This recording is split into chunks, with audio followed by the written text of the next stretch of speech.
여러분 지난주 어떤 말씀을 들었죠? 지난주 바울은 갈라디아 교인들을 향해서 다시 복음으로 돌아오라 하고 간절히 호소하는 음성을 들었습니다. 강한 어조로 하지 않고 또 부드럽게 목자의 심정으로 갈라디아 교인들 입장에서 간절하게 다시 복음으로 돌아오라고 호소를 했습니다. 자, 오늘 본문은요, 구약의 두 여인 하갈과 사라를 비유로 또 비교하면서 갈라디아 교인들에게 율법과 복음의 차이점을 잘 설명하고 있습니다. 다시 말하면 율법과 복음의 차이점을 잘 설명하기 위해서 구약의 두 여인 하갈과 그 사라를 이렇게 비유로 하고 있는 말씀입니다. 그래서 오늘 제목은요, 따라해봅시다. 육체의 자녀와 다 같이 해봅시다. 육체의 자녀와 약속의 자녀. 오늘 말씀 잘 들어보시기 바랍니다. 자, 그러면 하갈과 사라는 어떤 여인일까요? 아시는 분들은 다 잘 알지만 또 모르는 분들도 있으니까 설명하겠습니다. 우리가 잘 알듯이 구약 창세기에 나오는 이 하갈과 사라는 모두가 아브라함에게서 자식을 낳은 여인들이죠. 하갈도 아브라함에게서 자식을 낳고 사라도 아브라함에게서 자식을 낳고 사라는 아브라함의 아내고 하갈은 사라의 몸종이었습니다. 하나님은 아브라함 나이 90에 너에게 아들이 있을 것이고 또 네 자손이 하늘의 별 같고 바다의 모래알 같고 그리고 네 아들 자식들이 민족을 이루겠다 이렇게 약속을 하셨지요. 아브라함과 맺은 약속입니다. 그게. 하지만 하나님의 약속의 자녀를 기다린 지도 10년이 지나갔는데 하나님의 약속이 이루어지지가 않고 있는 겁니다. 하나님의 약속이 더뎌지고 있는 겁니다. 자, 우리가 기도할 때 응답이 빨리 안 오고 막 이럴 때가 있지 않습니까? 하나님이 약속에 대해서 신실하신 분이 하나님인데 그 하나님이 그렇게 어마어마한 약속을 해놓고 10년이 지났는데도 그 약속이 이루어지지 않고 있는 거예요. 그래서 사라는 기다리다 못해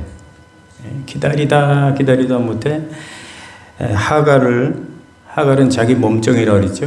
하갈을 자기 남편 아브라함에게 주어서 아들을 낳게 합니다.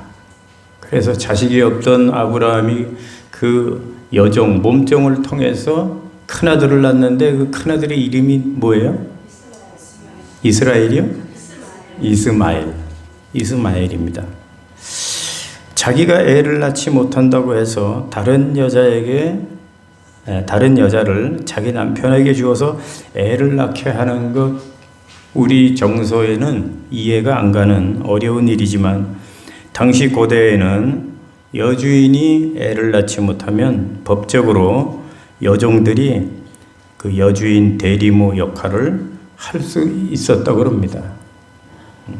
그래서 아브라함의 아내 사라의 몸종 하갈은 아브라함의 큰아들 이스마엘을 낳았고 그리고 몇 년 지나서 사라도 남편 아브라함에게 아들을 낳습니다. 그 아들 이름이 사라의 아들이 누구죠? 바로 이삭입니다. 이삭. 이것에 대해서 바울은 오늘 본문에서 어떻게 말하고 있을까요? 자, 22절 우리 한번 같이 본문 보면서 말씀을 같이 나누겠습니다. 22절 시작. 기록된 바 아브라함에게는 두 아들이 있으니 하나는 여종에게서 하나는 자유 있는 여자에게서 낳다 하였으되. 여러분 이 말씀 보면 아브라함에게는 몇 아들이 있었다 그랬어요?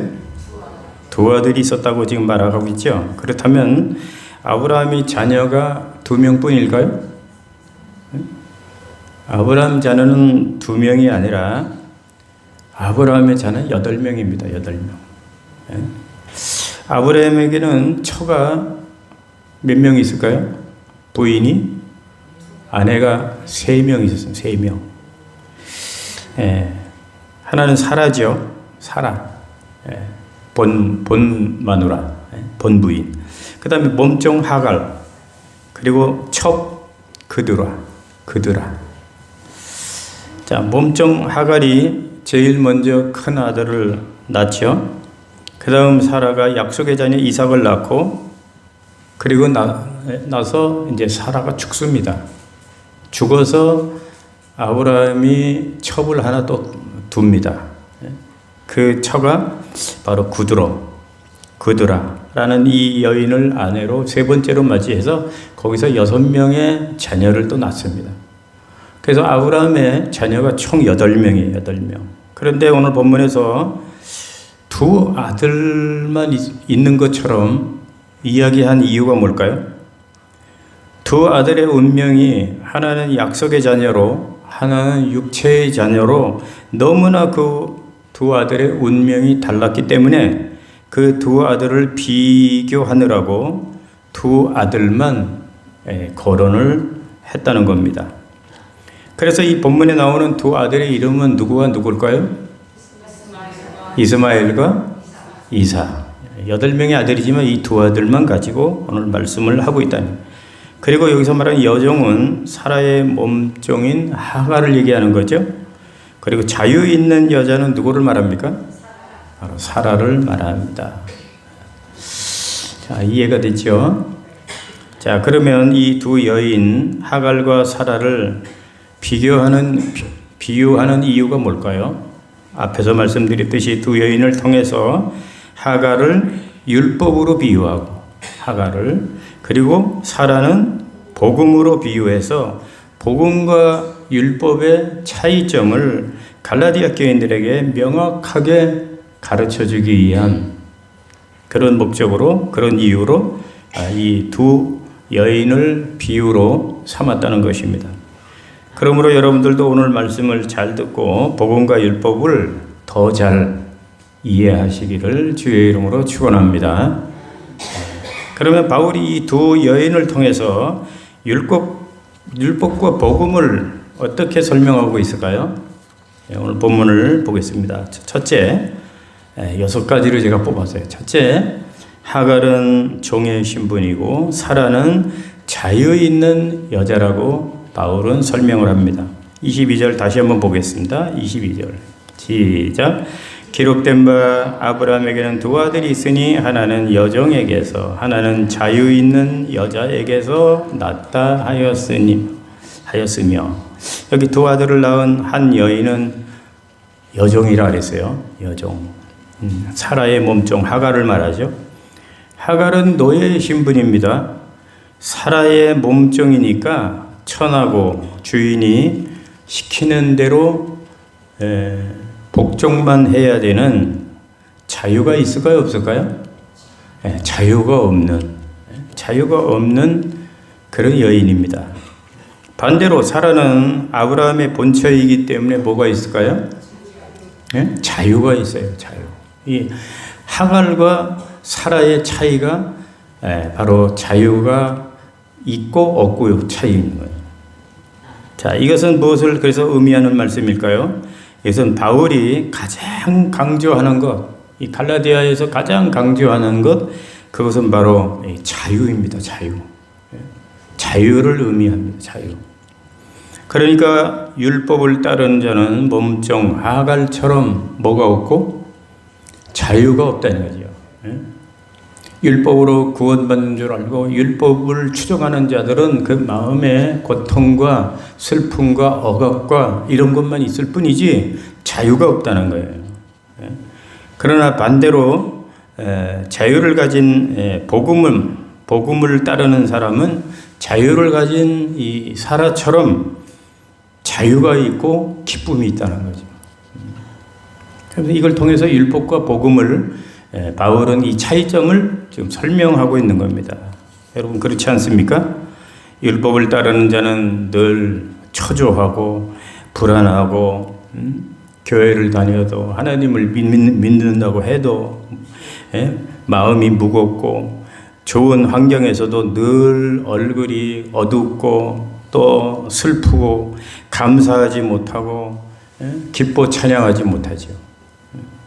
그러나 복음 안에서 사는 자는 어려운 상황에서도 늘 기뻐하며 근심 걱정 모두 주께 맡기고 사니까 늘 마음이 평안하고 무엇보다도 그 마음에 자유가 있단 말입니다. 할렐루야.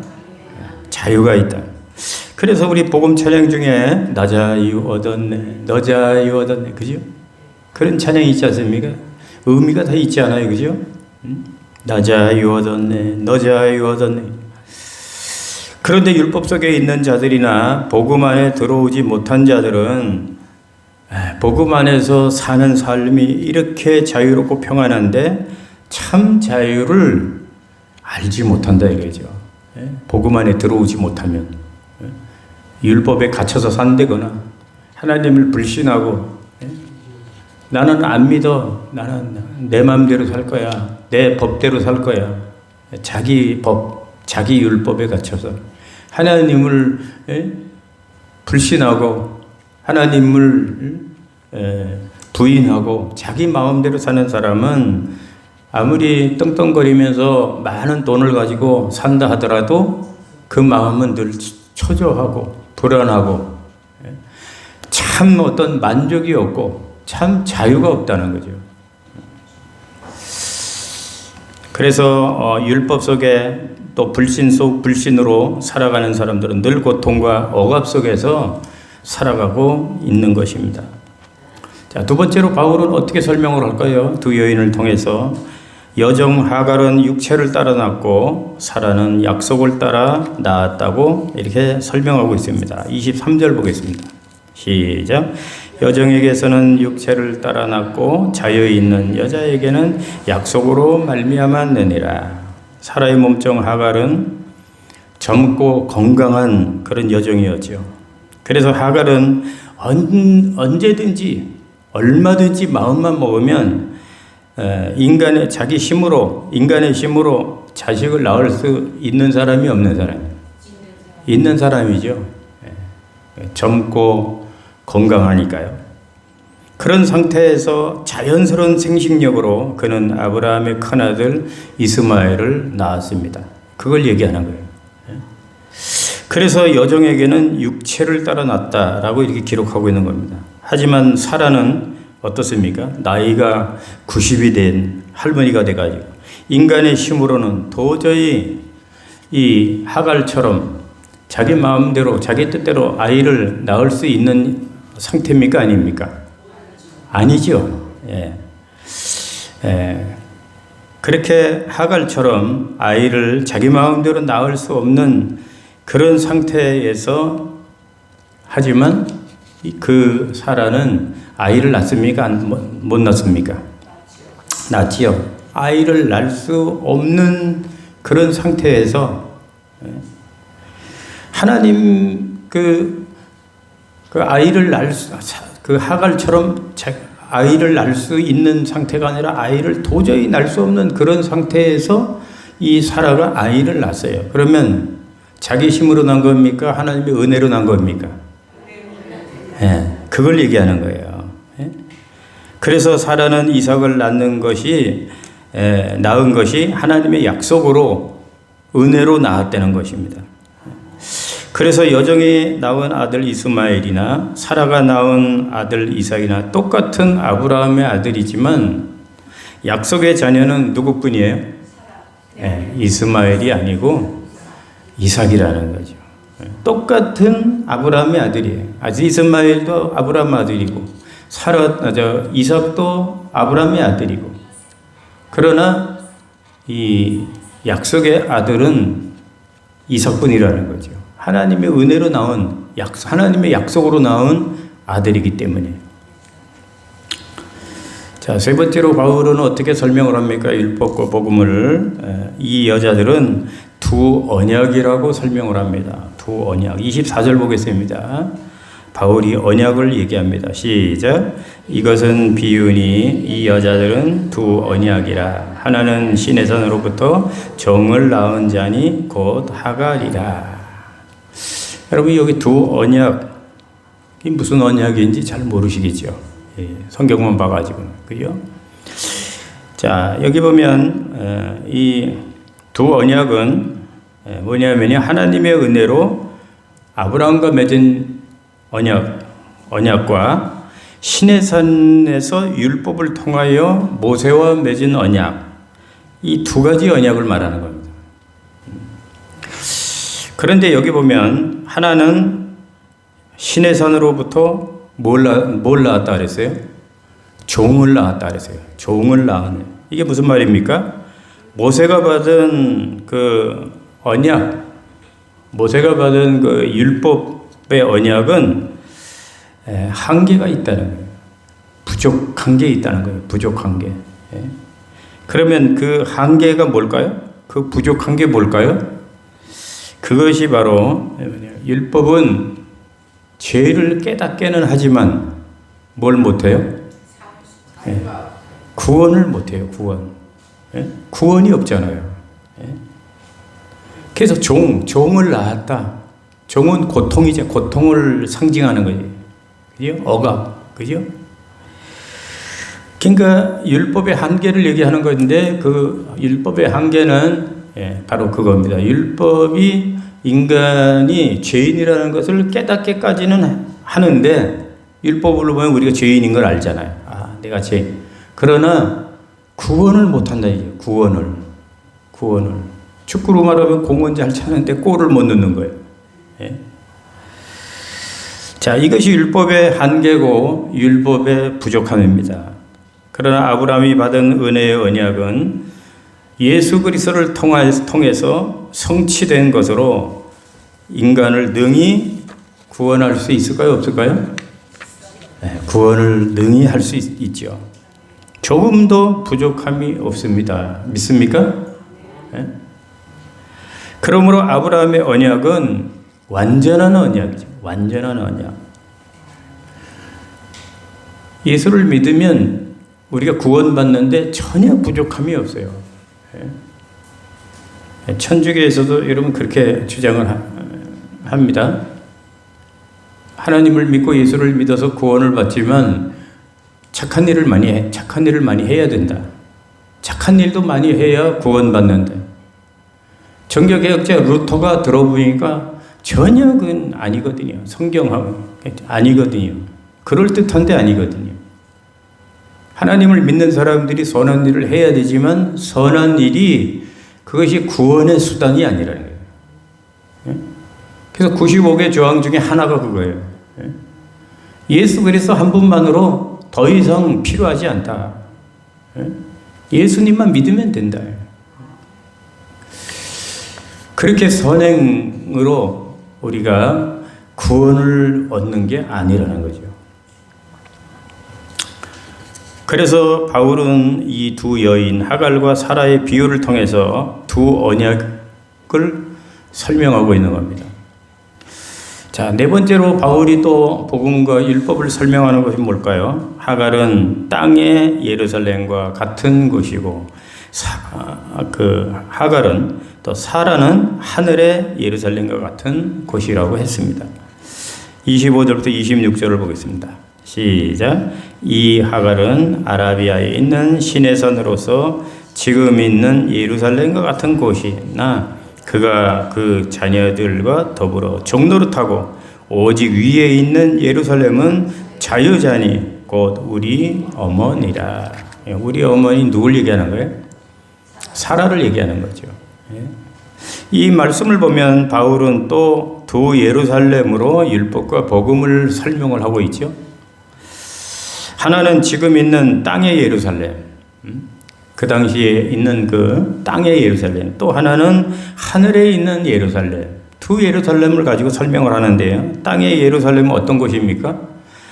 땅의 예루살렘은 이스라엘 그 예루살렘의 중심에는 뭐가 있어요?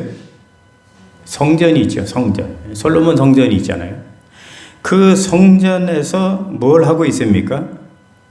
그 안에서 예배를 드리는 게 아니고 짐승을 잡고 제사를 드리죠. 제사를. 예배가 아닌 제사를 드립니다.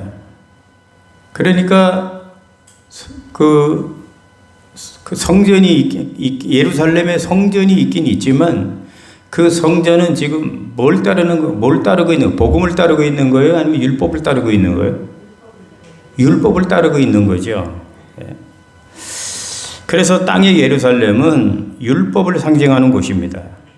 그 안에서 제사장들은 율법을 신봉하는 모든 자들과 함께 억압과 슬픔과 고통 속에서 제사를 드리면서 그 율법의 종로로 타고 있었던 것입니다. 그래서 바울이 볼 때는 땅의 예루살렘은 율법의 소굴인 거죠. 율법의 소굴, 율법의 본부. 거기서 뭐 하나님을 찬양하는 것도 아니고 예배 드리는 것도 아니고 거기서 율법에 따라서 제사를 드리고 그 제사를 기쁘고 즐거운 마음으로 드리는 게 아니라 억압과 슬픔과 마지못해서 형식적으로 안 드리면 하나님 앞에 맞아 죽을 것 같으니까 그런 가운데서 그 제사가 행해지고 있는, 그래서 예루살렘, 땅의 예루살렘을 바울은 설명하고 있는 겁니다. 반면에 하늘의 예루살렘은 어떤 곳입니까? 하늘의 예루살렘은 새 예루살렘으로 천국을 말하는 거죠. 요한계시록에 보면 새 예루살렘에도 성전이 있습니다. 천국에 가면 성전이 있을까요? 없을까요? 요한계시록에 보면 천국에 가면 성전이 있어요. 성전. 자세하게 나와 있잖아요. 계시록에. 그곳에서 뭘 합니까? 하늘나라 성전에서 제사를 드립니까? 아니죠. 예배를 드리죠. 예배. 제사가 아니라 예배. 그리고 예루살렘, 하늘 예루살렘에서 드리는 천상의 예배는 종노릇이 아니라 기쁨과 자유와 은혜가 차고 넘치는 그런 예배죠. 자, 이와 같이 바울은 하갈은 땅의 예루살렘과 같은 것이고 사라는 하늘의 예루살렘과 같은 것이라고 하면서 복음과 율법의 차이점을 잘 설명하고 있는 겁니다. 자, 다섯 번째로 바울은 또 어떻게 설명할까요? 사라의 자녀가 하갈의 자녀보다 많다라고 설명합니다. 27절 보겠습니다. 시작. 기록된 바에 잉태하지 못한 자여 즐거워하라. 산고를 모르는 자여 소리질러 외치라. 이는 홀로 사는 자의 자녀가 남편 있는 자의 자녀보다 많음이라 하였으니. 이 구절은 이사야 54장 1절을 인용한 말씀인데 바벨론으로 포로가 된 이스라엘 백성들이 회복이 돼서 영광스러운 상태에 이르게 될 것에 대한 하나님의 섭리를 밝히고 있는 그런 말씀입니다. 이사야 선지자의 이 예언은 이스라엘 백성에게 베푸실 구원의 선포이기도 하지만 한 걸음 더 나아가서 오늘날 하나님 자녀에 대한 축복을 강조하는 그런 예언이기도 합니다. 다시 말해서 사탄의 세력 아래 살던 사람들이 예수 그리스도의 구속 사역으로 구원을 받고 영원한 승리를 누리게 될 것이라고 하는 그런 예언의 말씀이라는 거죠. 그런데 바울은 이 말씀을 하갈과 사라의 비유를 통해서 율법과 복음을 설명하기 위해서 이 말씀을 지금 인용하고 있는 겁니다. 그래서 바울은 율법과 대조되는 복음, 즉 복음을 받아들여 율법에 얽매이지 않고 올바른 신앙생활을 하는 성도들이 장차 누리게 될 그러한 그 축복을 바울이 지금 제시하고 있는 겁니다. 그래서 여기 잉태치 못한 자 나오죠. 잉태치 못한 자, 그 다음에 고통의 상고를 모르는 자, 홀로 사는 자, 누구를 말하는 걸까요? 이것은 바로 90세가 되기까지 아이를 갖지 못한 사라를 얘기하는 거예요. 사라를 가리키며 남편이 있는 자는 누구를 얘기하는 거예요? 하갈을 얘기하는 겁니다. 하갈. 따라서 전자의 자녀는 이삭의 자손들을 말하는 것이고 후자의 자손은 바로 이스마엘의 자손을 얘기하는 거죠. 그런데 사라의 자손들이 하갈의 자손들보다 많다 그랬어요? 적다 그랬어요? 많다 그랬죠. 이 말은 복음의 확산을 통해서 복음이 확산이 되어서 복음을 받아들여지는 자들이 더 많아지며 그들이 더 큰 영적 축복을 소유하게 될 것이라고 하는 그런 예언의 말씀인 것입니다. 자, 쉽게 말하면 예수 믿고 구원받는 하나님의 자녀들이 엄청나게 많아질 거예요. 하늘의 별처럼 바다의 모래알처럼. 이것은 그 육신의 그 이스라엘만 얘기하는 것이 아니라 영적인 자손을 가지고도 하나님이 아브라함과 맺은 그런 언약이죠. 언약. 그래서 오늘날 예수 안 믿는 사람들도 많지만 예수 믿는 사람들이 얼마나 많습니까? 예수 믿는 사람들이. 자, 그 다음에 마지막입니다. 여섯 번째로 바울은 설명하기를 하갈의 자녀는 내쫓김을 당하고 유업을 얻지 못하나 사라의 자녀는 유업을 받는다. 이렇게 말하고 있습니다. 30절 보겠습니다. 시작. 그러나 성경이 무엇을 말하느냐? 여종과 그 아들을 내쫓으라. 여종의 아들이 자유 있는 여자의 아들과 더불어 유업을 얻지 못하리라 하였느니라. 아멘. 창세기 21장 9절 이하에 보면 여종의 아들 이스마엘이 사라의 아들 이삭을 희롱하고 막 놀리죠. 희롱하고 자기 동생인데 배다른 동생이죠. 근데 그걸 누가 봤어요? 그 놀리는 걸 누가 봤어요? 이삭의 엄마 사라가 보지요. 사라가 그걸 보고 가만히 있겠습니까? 여러분들 같으면 가만히 있겠어요? 자기 자식을 갖다 희롱하고.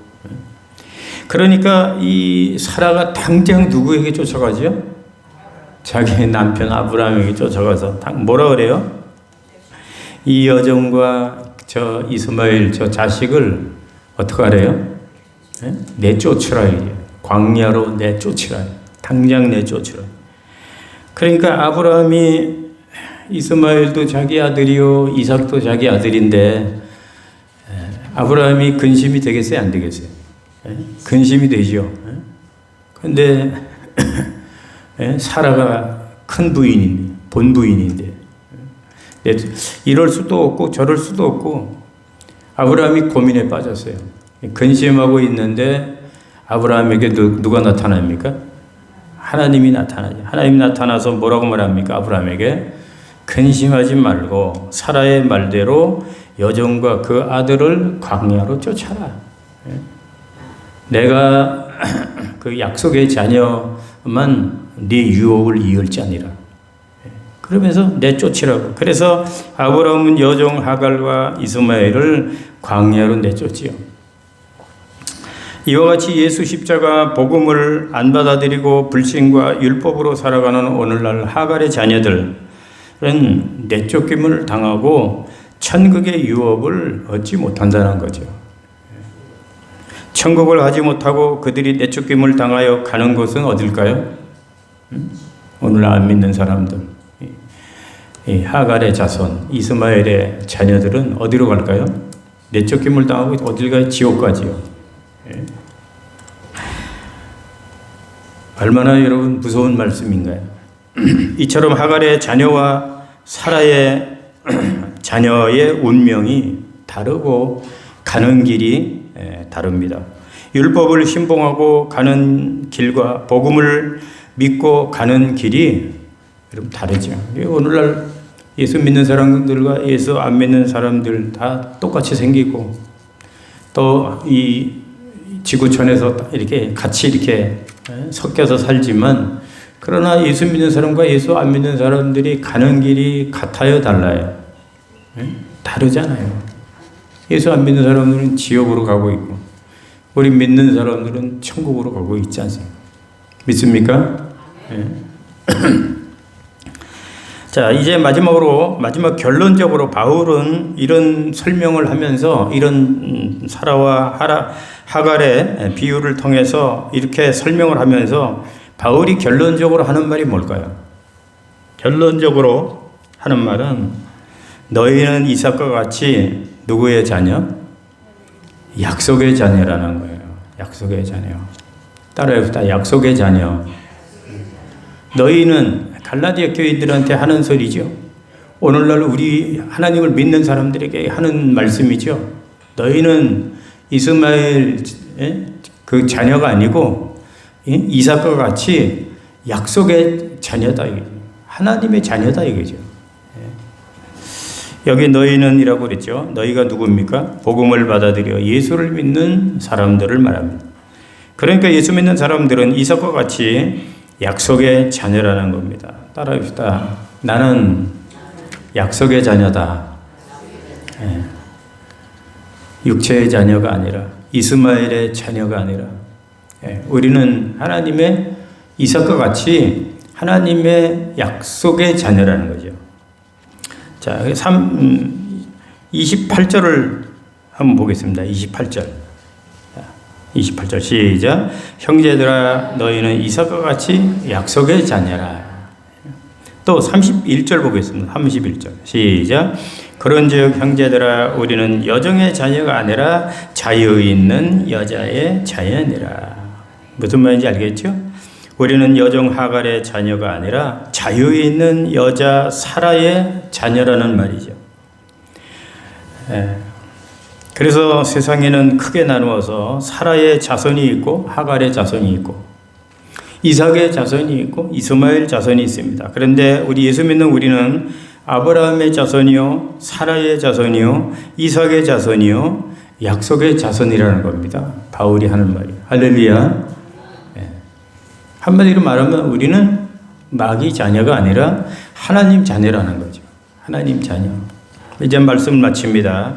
이렇게 바울은 하갈과 사라를 비유로 해서 이 복음과 율법의 차이점을 잘 설명하고 있습니다. 이것을 잘 설명하여 바울은 결론적으로 너희는 이삭과 같이 야곱의 자녀라. 이스마엘의 자녀가 아니라 이삭과 같이 약속의 자녀라. 이렇게 말하고 있습니다. 여러분, 우리가 약속의 자녀된 것, 여러분들은 얼마나 하나님 앞에 감사하고 있습니까? 하나님이 우리를 약속의 자녀로 삼아 천국 유업으로 주신 거 평생 잊지 않고 여러분 감사하는 여러분 되시길 바랍니다. 그리고 약속의 자녀답게 우리는 살아야 되죠. 흔들리지 말고 또 의심하지 말고 시험 들지 말고 하나님 믿으면서 불만하지 말고 약속의 자녀답게 오직 믿음으로 주님만 바라보고 천성만 바라보고 오직 믿음으로 멋지게 여러분 살아가는, 그래서 천국을 유업으로 받는 저와 여러분들이 다 되시기를 주의 이름으로 축원합니다. 축원합니다.